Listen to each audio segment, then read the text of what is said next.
nakalimutan. Pagbalik sa Manila, ako ay nananabik.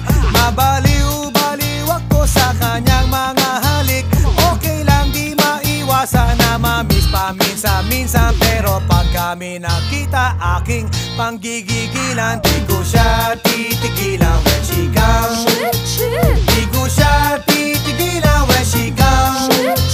Di ko siya titigilan, di ko siya titigilan, di ko siya titigilan when she comes. Kay ganda ng aming samahan at walang nanlalamig. Mas pasama